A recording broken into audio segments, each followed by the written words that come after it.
And I'm thinking, no way would you play on my mind and go and start waving bye-bye.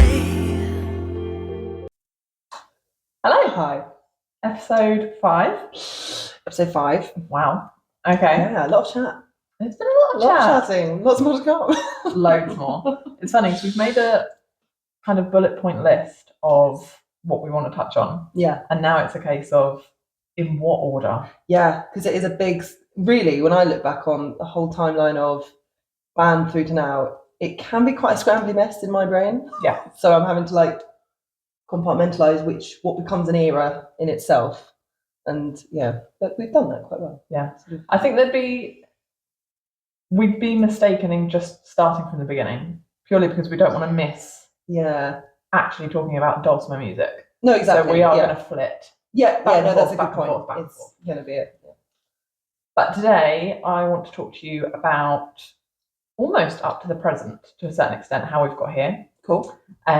So the last couple of episodes, we incorporated how I've ended up here. Yes. And left that off right at the end as here we are. Yeah. And then last week we started on how you started in the band. Yeah. So way back. way back. Yeah. So let's do how we started as Dulcima Music. Yes. Sort of 2022-ish. Cool. Yeah. God, see, even that is a big old haze in my brain. Oh gosh. But yeah, no, it's fine. We discussed doing something. Mm-hmm. It was very much on the cards. Mm-hmm. We kind of knew this was the aim, and you'd always wanted to do solo stuff. It was never a case of not wanting to. Exactly. Yeah. But you're still part of the band? Technically, yeah. Yeah. As in through 2020, 2021. Oh yeah, sorry, yeah. You've done the final tour, which we'll do a big episode on with the band. And you've done the Alps tour, and the Alps have been kind of a thing over sort of 5, 6, 7 years. Yeah. As part of almost your routine as the band to go and do. And you've done part of that at this time, rather than the whole thing. Yeah. Because the band had kind of migrated into something else with someone else. But you played your part, you'd done your bit, you'd come home, and then we sort of start afresh. Yeah. So the band still exists. There's no one actually saying we're done, but the band has migrated into something else that you're not involved in. They're not in the country, although you are. Well, it's funny because so many people are like, oh, no one's really been a spokesperson for the band and what's happened. Yeah.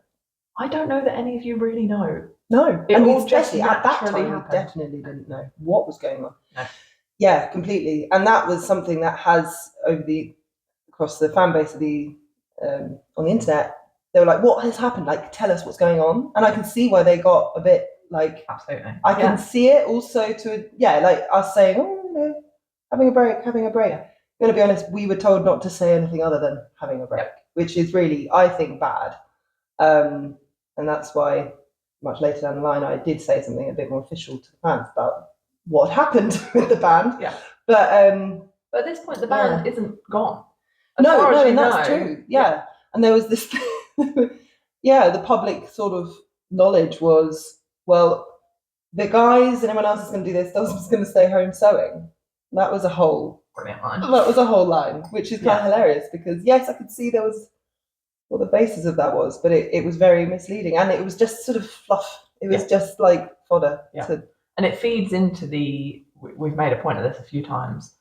Something new and exciting comes along, and that's the gem. Yeah, and that was how their side band sort of happened. Yeah. So we are at home. I mean, I'm gonna say a little bit annoyed and dejected. Well, yeah, and just extent. Being held on the line, held on the hook kind of thing. Yeah, definitely. So we've sat down a few times. We've made plans. Plans. So, Dulcima Music. Yeah. Really, where did it begin in 2022? So 2022, Well, yeah, it began. I always consider it starting in 2020. I don't actually remember the dates, but in the Bird Box. Absolutely. The Bird Box was a house I lived in. The first house I moved away from the band house to. And it's quite symbolic for me because that really was not, it became quite a break apart geographically, but also mentally. Finally had my own actual space. I had my own wardrobe. That was something. I never had my own wardrobe in the band house. Which is unbelievable for you. No, I know. I lived out of sort of just bags and it was rubbish. So anyway, that it was always going to happen. I always knew Dulcima needed to do something as a solo act. I did before when I was a teenager without really thinking. I just fell into it and started playing piano and singing. So I knew, okay, well, it's going to have to involve a piano, has to involve singing, can play the violin. Harder to do that all in one go. But there was this moment of like, okay, well, I have touched on this before. How do you begin making music when you've got very little to you've actually got, you're starting again in so many ways. Yes, I had been in the band and had gained a lot of notoriety in that way. I was quite visually recognizable, which is fab. People knew the name, Dulcimer, a little bit, so that was good. But I had nothing. I had none of the studio equipment that I'd helped to be. I don't want to just be whinging about this, but I'd left the band house, which had all the ammo in it, had a workforce of people as well, which the band was obviously that's great for that. But when you're on your own, like, no funds. And that is, there was actually a bank balance. Yeah. Which I didn't get to walk away with any of. Yeah. Which is kind of fun. In a way, I'm not like. I don't think you expected anything less. Yeah, exactly. I didn't build up thinking, oh, this is going to be a fair split at the end of this. Like, not that there just was never a split at all. Like, it just was, okay, if you're going to extricate yourself, these words were never said, but if you're going to extricate yourself, then expect you're out on your own. Yeah. But I guess I don't know, a bit like working a job, and it's a bit like, okay, cool, if you're going to resign. We're not going to have. Normal people get paid for a job. I don't know. Like, let's not. No, I know it's very hard to commit to a job. Yeah, like a real world job. But that's not to say you didn't get paid. I'm not going to put that out. No, that's true. You did get paid for being a band member of Coco. That's true. A lot less than a normal job. So it's you have walked away with absolutely nothing, whether that's financially, equipment. Mm-hmm. And compared to what the band was, I think, it was all a bit tangly and no one ever quite knew what was going on, which is a standard story for most bands. Yeah, I grant you that. And like we said, at this point, the band isn't over. You're just on your own because of the whole kind of situation at the moment. So it's not to say that won't happen down the line. Yeah, it didn't. But at this point, it's you've got nothing to ask for because the band is still going. I just sort of, as far as you're aware, and genuinely, as far as you're aware, there was nothing to say at this point that the 2022 festival season wasn't going to be the band. Yeah, that's true. That's what we actually all sort of expected. Yeah. So very bizarre. But then the so you start writing. The very beginning, you're like, okay, well, I can only, have to start somewhere. And kind of just throwing ideas onto pages, not really thinking very strategically about it, but in a way when you write, it's best to not be too angular and just sort of like write what flows.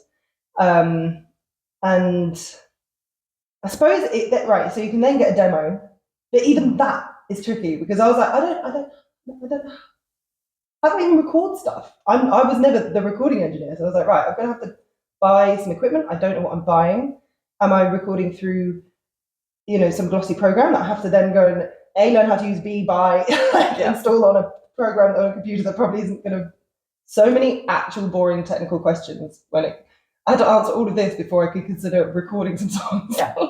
The writing bit was actually the easiest. That was the easiest bit. Getting it on paper, getting it in some format to show you, and it not just be a phone recording. And I really did want to elevate up a little from jam a phone there and play it, and it's going to sound never quite how I wanted it to be. Which was fun because you were I very think good. I've still got like a Facebook Messenger audio recording of the first little bit of Overboard, and it's like, wow, okay. Yeah.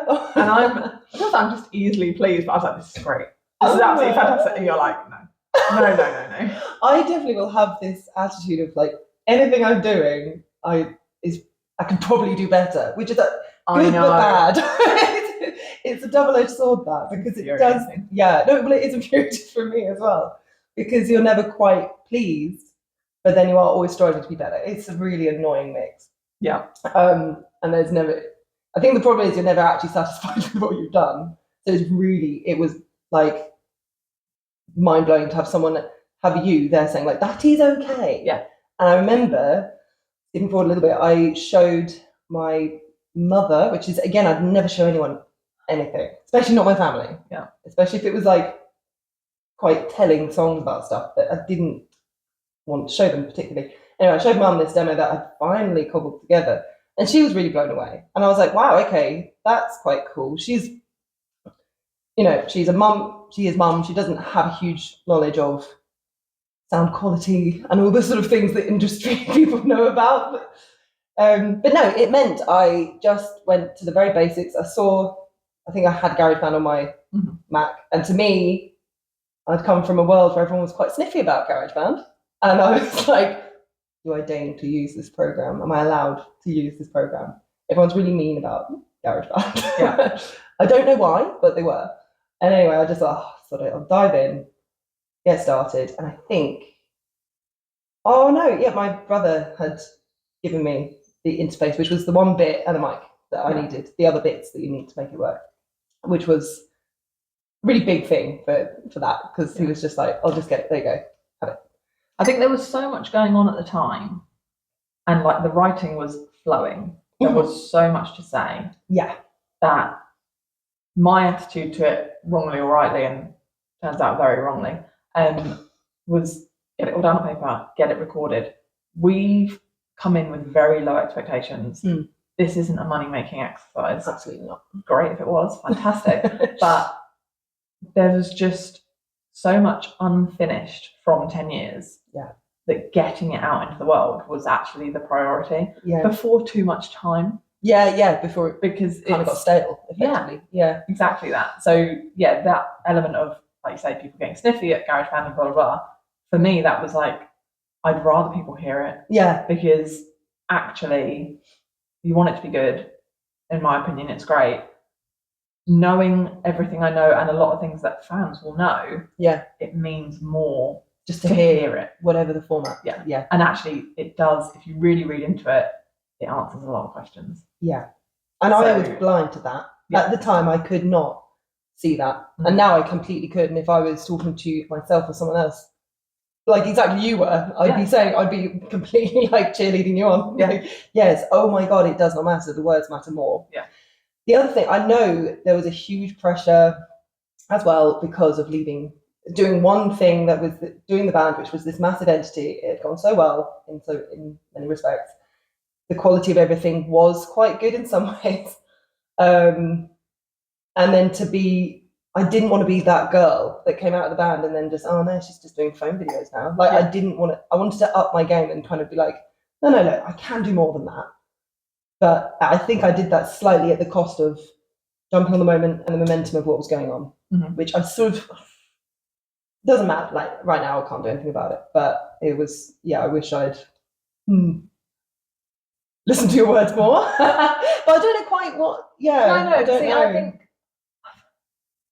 I think realistically, we've had a lot of stopping and starting. It's our problem. So the songs were written, they were demoed. We knew from experience what should happen. Yeah. We got in touch with the publisher. Yeah.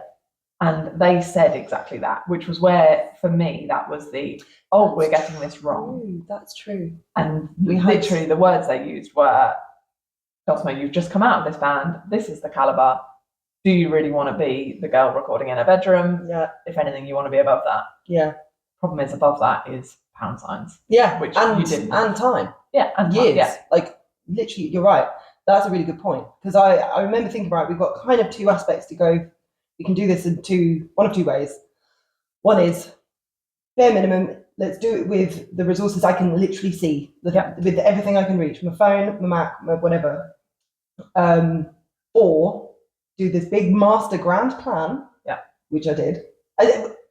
I entertained, literally put a proposal together. Yes. Because if we're doing this, if we're going to kind of record him, we're going to use him to publish it, and we're going to have those players on it, him producing it, these songs that I want to do, I was like, right, okay, I need money from like thousands and thousands from somewhere. And some. And so I was like, okay, well, okay, fine, find money. And then suddenly you become this, you're finding investors, and you're trying to sell the idea. You have to become a business person, which I'm not very good at. So I was like, to sell the idea to people, to get the money to then follow through on the idea. And suddenly you're very far away from writing songs. Yes. Like, you're so far away. Yeah. And at this point, what were we selling? Because there were no socials. Yeah. You hadn't performed on your own. Yeah. We really had, to a certain extent, nothing. It was back to zero again. It was, So I had to do a lot. So then we worked essentially a little bit backwards. Yeah. We did put the proposal out to a few people, and it was very much met with, oh, actually, we really do want to support you, but you've got nothing yet. Yeah, exactly that. So, and I think we both have the mentality of, you're going to release a song, no one really is that lucky to go, straight into the charts or whatever it might be. Why don't we have this back catalogue before we then do something pricey? Yeah. So that's where we began. Yes. But with that, we did get our little lists together and our plans together, and we made a social media plan. We created the socials. Yep. We were, for all intents and purposes, for us, ready. And we announced Dulcima Music. And this might be going into 2023. This is how long this kind of takes. It spans. That's why I find it hard. Absolutely. To hit date on things. And we created what we thought was a kind of clever announcement. People were asking questions. What are you doing? When are you doing something? And you've got a lot going on at this point. Yeah. So you moved. Yeah. So I moved from, I've got a lot going on. Yeah. Oh my goodness. Yeah. So I was in the bird box, and then, so you were talking about the move. Yeah. Even the move from the bird box was a whole ordeal, because that's really too boring for right now. Anyway, moved into a great day. Basically, for the listeners, builders moved into my place before it was strictly agreed, so all my stuff got completely sort of caved in on with brick dust and this stuff. So there was a little bit of it was time sensitive by that point. Yeah, and there was a bit of a sort of, back and forth with the landlady. Anyway, so there was kind of stuff going on, but yes, I then moved into, it's so funny, moved from the Bird Box, which is a self-proclaimed name for that house, into a house called Overland. I just felt I went from these like magical sounding names. Yeah, we do Overland, which was equally sort of strange. Anyway, Overland was great.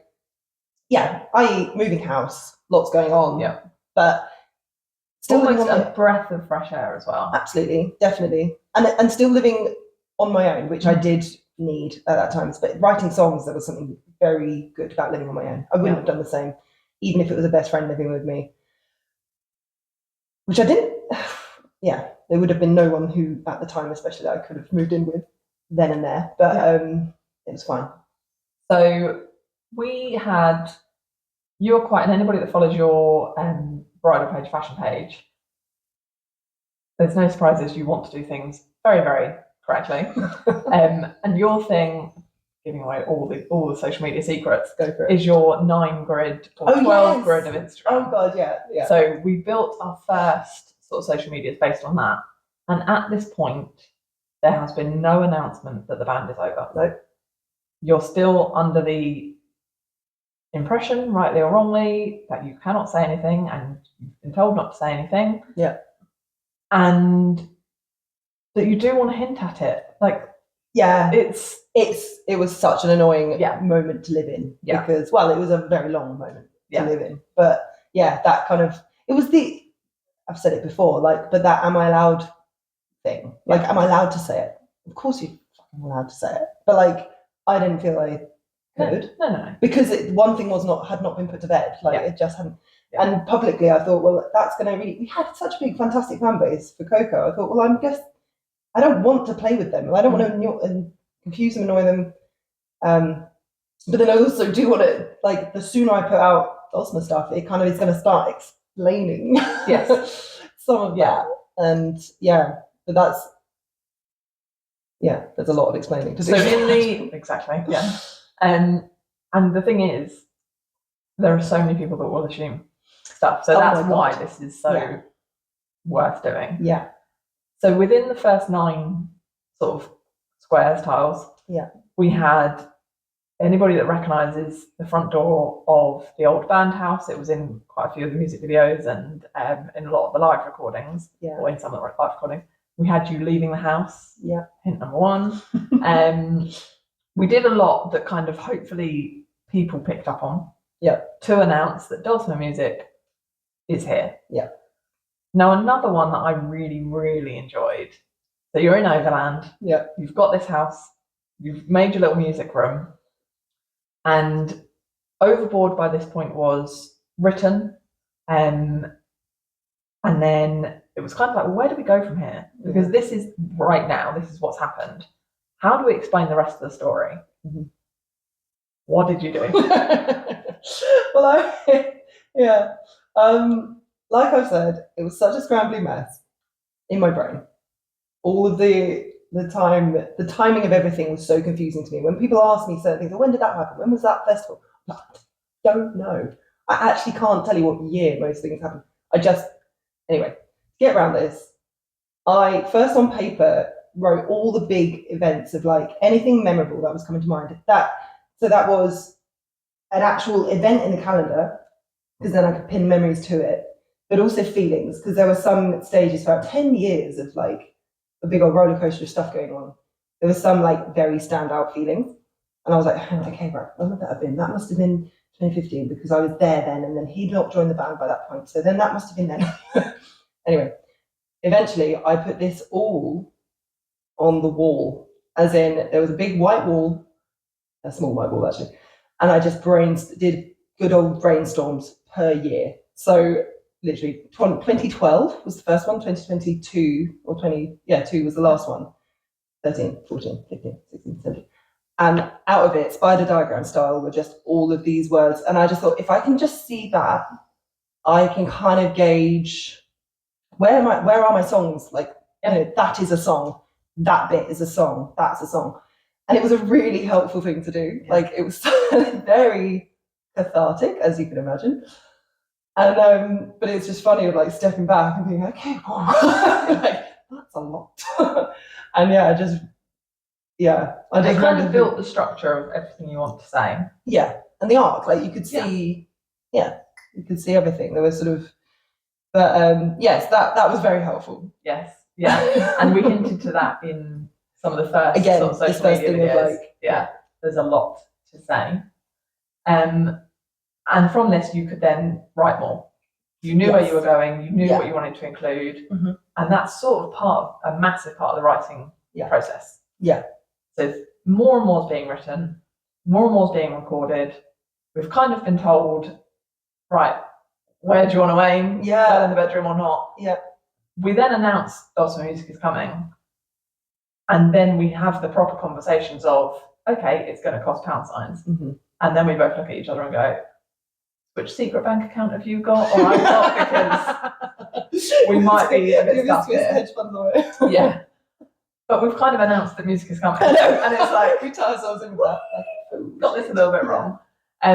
We planned on. Yeah. To be fair. And we're following guidance from someone. So that's a big part of this. Like, all along the while, like, I know some of the music industry, but really, I went to the publisher that the band used, and he was very good, because he was very helpful there and then, because he was saying, right, okay, well, what you need to do, and it was all very much like, for your benefit, I would, you can, it was that thing, you can come up with a song that's like this level, and you can take over the world. You'd gone. Oh my gosh, yeah. So I'd done a bit of research on my own, thinking, okay, going to cost some money, but if we're going to spend some money, which we don't know where it's coming from yet, but I was still like looking around at studios to record at. And of course, yeah, I'm just a little girl off the street going, hi, I used to be in a band back then. Would you take me on? I remember going to one in London, and their big claim to fame is they recorded London Grammar, and that got them really big. So I was like, okay, well, that's kind of cool. They record soaring female vocals. They know how to do that. That's fine. And I went to their studio, and I had been there years before with the band. So all I remember though is their studio was definitely a downgrade. It had moved to. There were signs that were telling me like, you haven't done better than you were doing. And unfortunately, I was like, why? So, but I didn't think about that too much. I just went in, and straight away, one of the lads was showing me what they're working on. And it was some other name, completely different female name. And it sounded identical to London Grammar. And then I think I looked up some other stuff they had been working on, and again, all sounded like London Grammar. Yeah. So it kind of crossed my mind. I was like, okay, well, I know exactly what's going to happen if I go with these guys. I'm going to be another London Grammar. Yeah. And much as I absolutely love that act, that wasn't what I wanted to do. So it kind of wrote that off, and I mentioned that to the publisher, and he said, yeah, it sounds like they're going to shape you to what they want rather than enhance what you are. Yeah. Yeah. So then, yeah. So as part of the recording process, you did then decide on somebody else, which we will get into. We'll do that, yeah. Massively. Behind all of this, we're trying to build a social profile. Yes. Because we've announced it Yeah. with nothing. Yeah. So we did go down the route of covers. Yes. I really enjoyed, because I felt like it was. That was quite contentious with the publisher, because he said, "What are you doing? Don't do that." But I just think I wanted people to hear your voice, and the songs we chose were enough of an outlet to, if you really read into them, why we chose the songs we chose. Not all of them, but some of them. They started the story. Yeah. And I was really keen on saying the right things. Yeah. Because I, as a fan as well, as much as I do know everything that's kind of happened, I don't like ignoring people, and the people that are saying, where are you? Where's the band? What's going on? Yeah, you have. I want to put this like detailed, like I can't. Absolutely wouldn't be my place to in the slightest, and I won't. But it's like, I want you to know that you're not at fault. Yeah. And I want people to know that this isn't your fault. But yeah, so we chose some hard-hitting lyrics to make sure they were out there. Yeah. So, for person A, you're just covering a song. Yeah. But for anybody that listens and reads into it, there's a reason for most of those. All those songs. Yeah. Yeah. So we were building a profile. We've got to stop doing this. Is that 10 a.m? Yeah. Is it really? Yeah. Oh my gosh. Is that going to go off again in 3 minutes? Okay, we're just going to leave it in now. Okay, yeah. The Great British Tea Break, we all know. We all know. So, we started building a profile, we're doing some covers. We are agreed on recording. Yeah. And we've got a plan for that. We know what we want to record. Yeah. Etc. etc. We need to do something else by this point. So your first show, so bear in mind discussions were 21 into 22. Yeah. Really going for it 22. Yeah. Deciding kind of to launch, I think we did early 24. Yeah, it was this time last year. Yeah. First show was in Canterbury. Yeah. Oh. And for this, we wanted a statement thing. Because that's yet another big decision that had to be made, like which recording avenue to go in. Yeah. There was, okay, well, what's your visual thing? And obviously there was always this thing of like, okay, well, you've got to have a cool dress on or something that's a bit different. Fine. But I am only so big as a human on a stage. Like, and if I can't I definitely can't take up the space of 5 people. I'm not going to be that foreboding as an entity. So I thought, right. And I've obviously got a keyboard and a little keyboard stand. And I thought, well, that looks really ropey and small and rubbish. But I I was like, we can do better than that. We can definitely do better than that. But then that's, I'm not even entertaining having other players at this point because it's just like, no, just work with what you've got. You've got this keyboard. You've got you can make a dress. Fine. And then I thought, well, I've got to fill up the space a bit more. And I don't know, maybe there wasn't.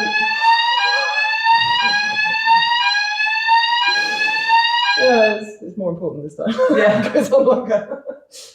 I don't know if it was, I suppose, seeing things like kind of Adele, Lady Gaga-esque performances where it's just them sitting at a piano, and it proved to me like, I can't do it just girls sitting at the piano. Mm-hmm. But that piano's got to be something a bit more fab. Did I tell you, what did you think when I came to you with the idea of my piano plan? Well, so the original, and I think this is somewhere in your socials way back when, was a small upright. Yes. And we just had like a canvas back. Yeah. Like a flag thing that falls off it. Yes. Yeah. Yeah. And that was kind of point one. And me being me, it was like, yes, great.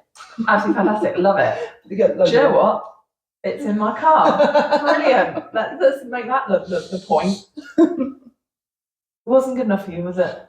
It was still small. Yeah. It was still small and bitty. But I think this is where you liken to the Adeles and the Lady Gaga stuff. They were sat at grand pianos. Yeah. Yeah. And it just, yeah. Which is funny now because Taylor Swift obviously did her massive Eras tour last year with an upright. But just a hand-painted upright. Right. And I was like, we could have done that. But no, we don't do that, do we? Dulcima. So what do we do?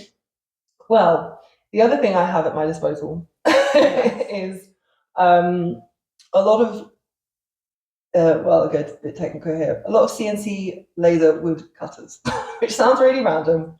I come from a family of CAD cameras, for anyone who gets that. And I've been surrounded by all my life.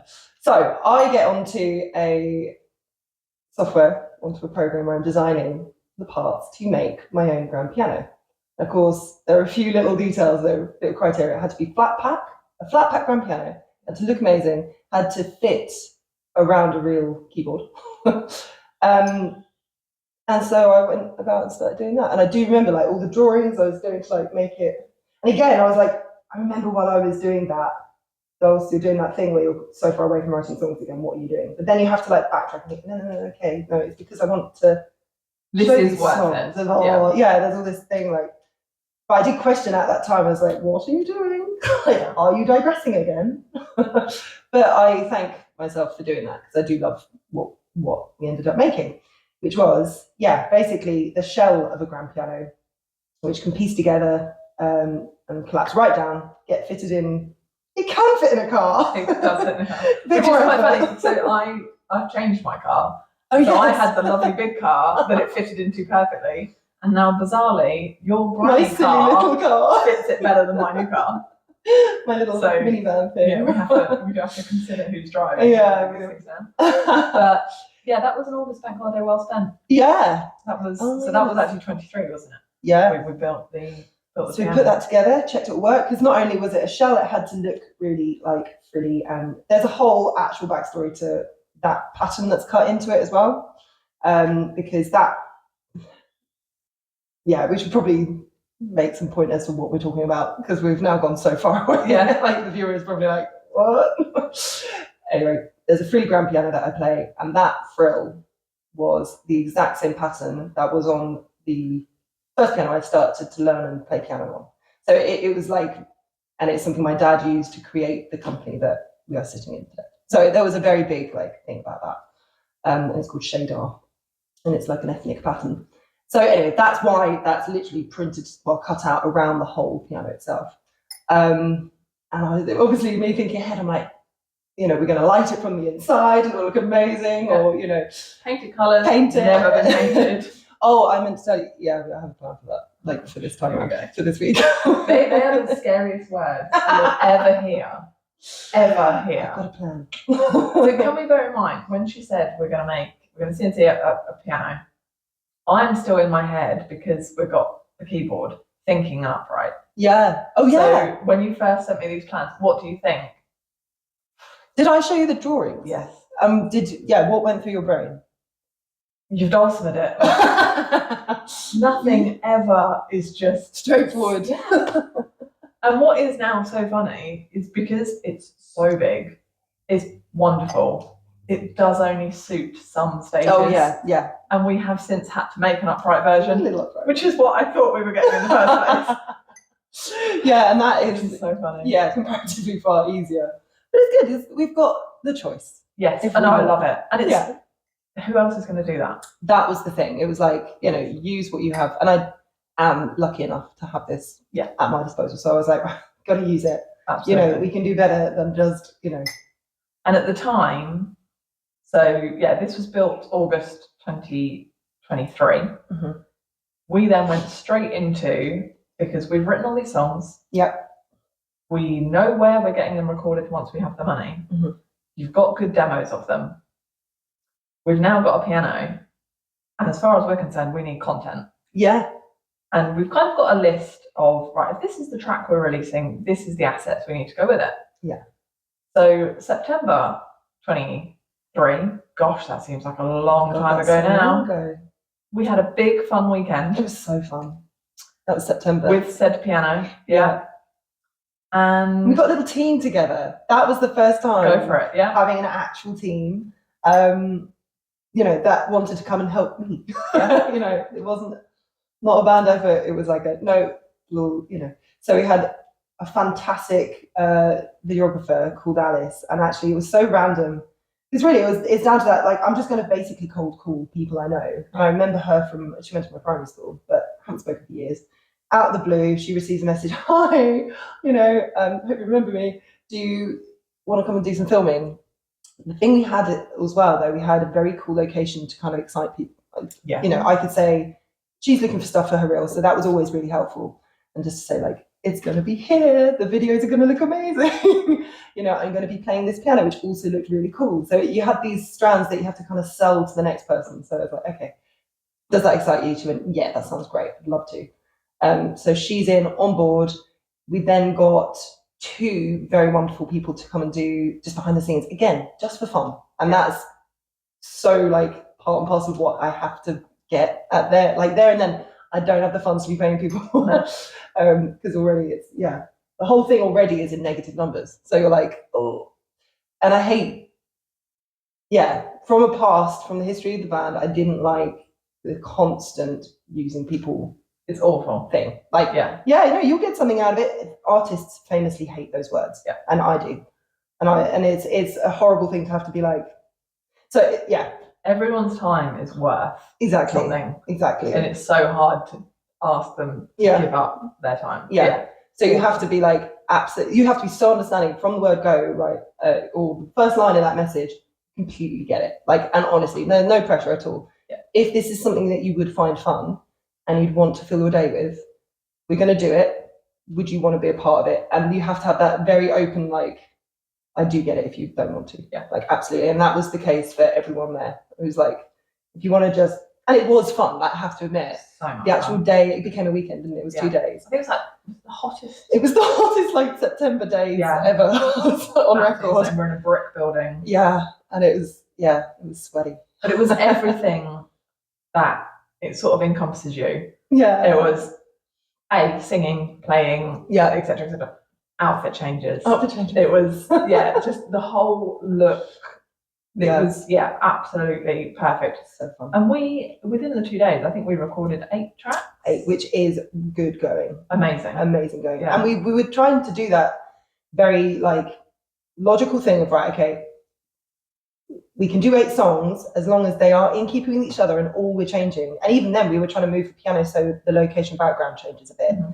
Because the location was so big and airy. There was huge, grand, beautiful windows, but cool walls as well. So just being able to change colour of dress kind of thing, get the most in the time. I think that was a moment where I had to learn, like, don't try and make it, well, there was no way to make each video different, but like, don't even try, like make a set.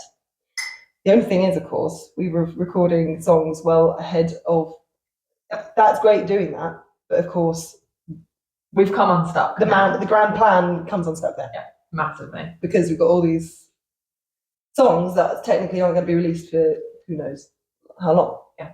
Yeah, and most of them aren't even recorded. No, exactly. We've actually got quite lucky. So based on this, we'd always had, I think we very much touched on it, we always had Overboard as our sort of lead song. That was the one that needed to start the story. Yeah.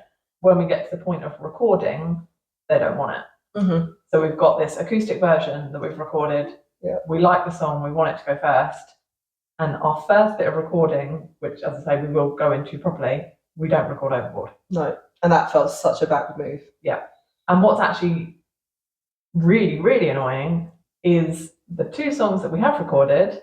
We didn't do on the day, and they weren't demos that we acoustic particularly versions. liked. Yeah. So we've got all these acoustics recorded, and they're not songs that they're on. Which is quite funny. So the next 2 singles will have different acoustic recordings because we didn't do it then. Yeah, but I'm sure. Well, I don't know, but the music industry itself, I think, does run along in this way. I'm sure everything is quite cobbled together. It's got to be. And it's all quite chance if it all works out. Yeah. And there'll be a lot of, maybe some very, very well manicured, there will be loads of campaigns for artists that we know that are very, very well manicured and everything.